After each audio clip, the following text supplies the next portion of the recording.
Hi, I'm Emily. And I'm Clark. On Sailing Vessel Temptress. Today we're going to answer another one of your questions. Today's question is, what the heck are we going to do when we're done sailing?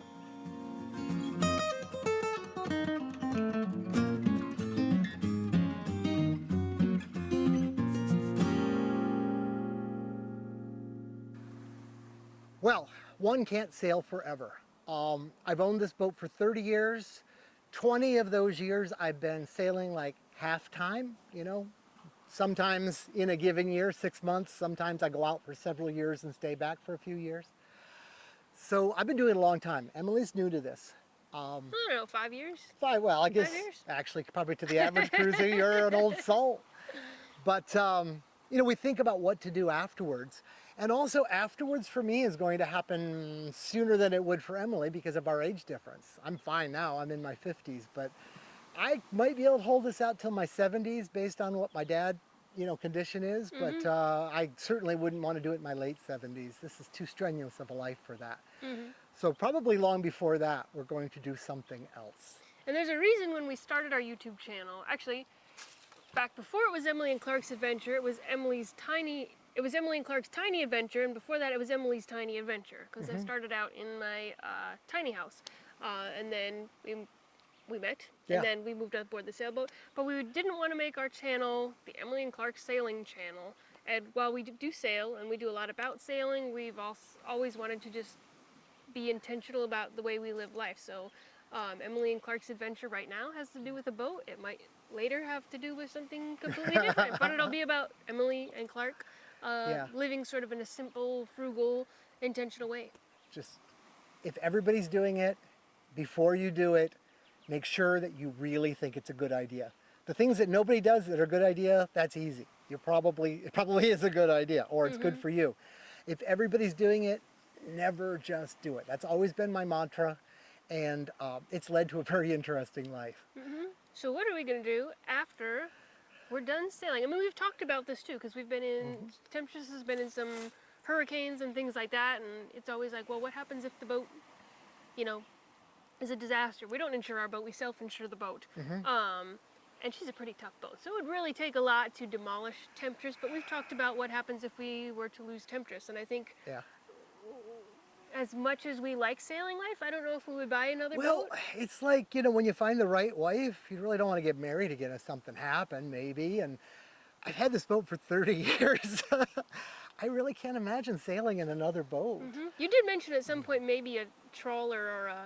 Oh, when I got old enough, the Florida coast, I could do that at 80. It is very, like when we go home to the house seems like a weird thing to say now, because when we go to the house, we're kind of home now. But home is Temptress. So. Yeah.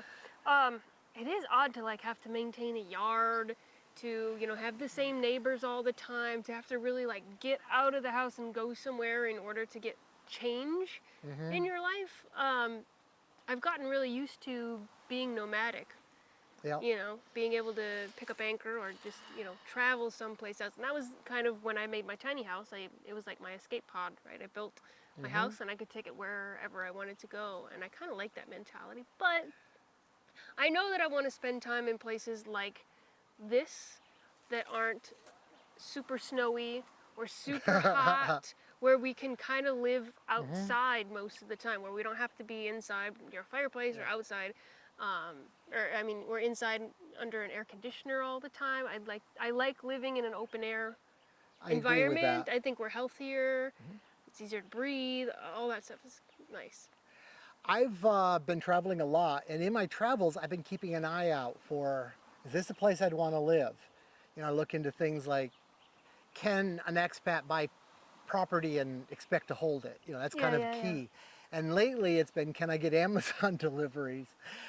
Because that really makes life a whole lot better. Or is there a hardware store? Yeah, or do they have what I already need there? Yeah. And I sailed to Hawaii some years ago, and it sounds cliche because it's just like one of the states where people go to, but the big island of Hawaii has a lot going for it for what I'm looking for in life, and I've kind of convinced Emily that we have to check that out. There's some places in Panama that I want to have a second look at, and Colombia as well. This is one of the main reasons we're heading down to Panama, because I didn't see Boca de Toro last time. Went to other places, and a lot of people do retire at Boca de Toro, and they seem to really, really like it. And we have some friends that just bought some property there, so we're going to go check that out.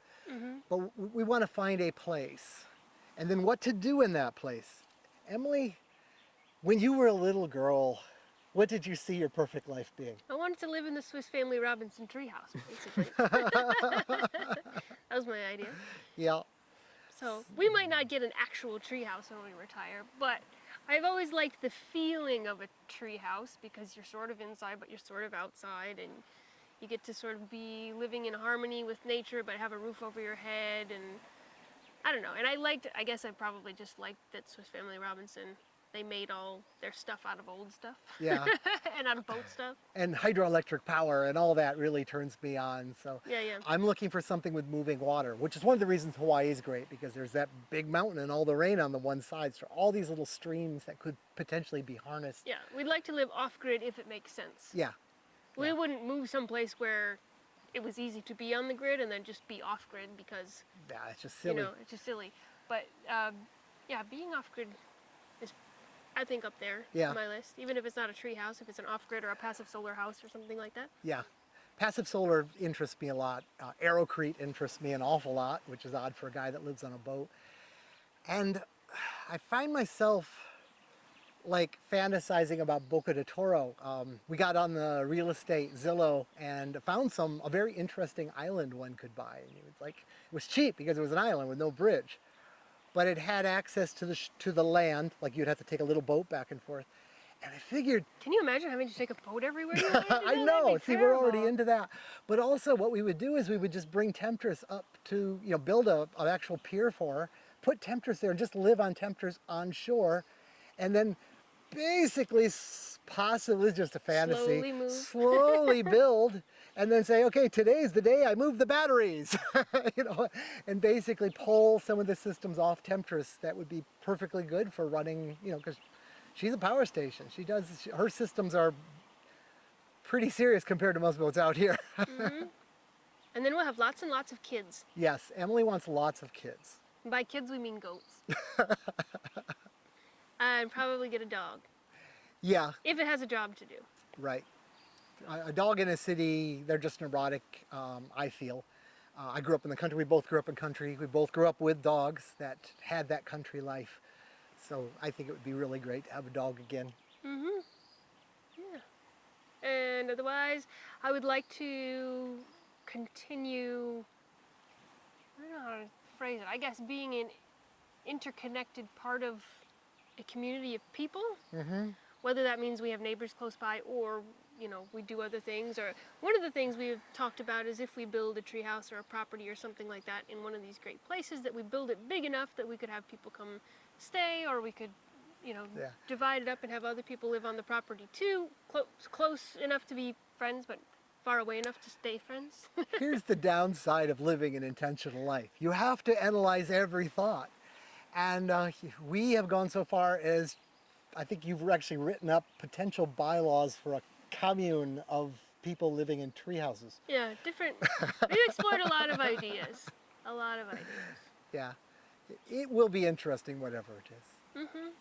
But so we It's don't a few really know years what our off plans yet. are, but we know what they sort of feel like and what they sort of look like Yeah. after we're done sailing.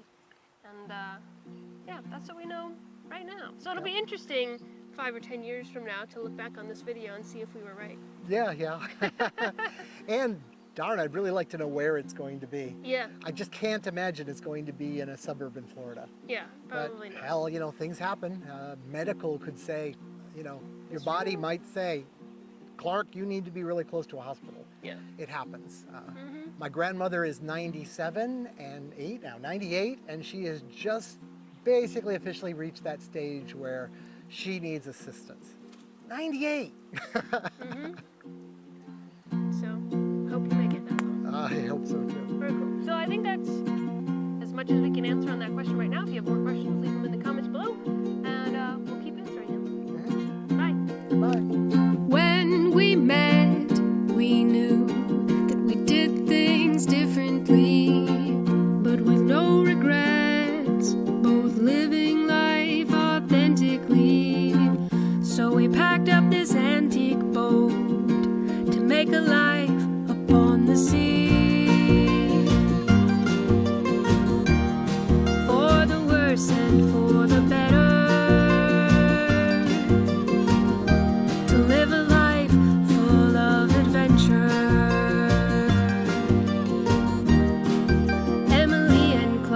this adventure.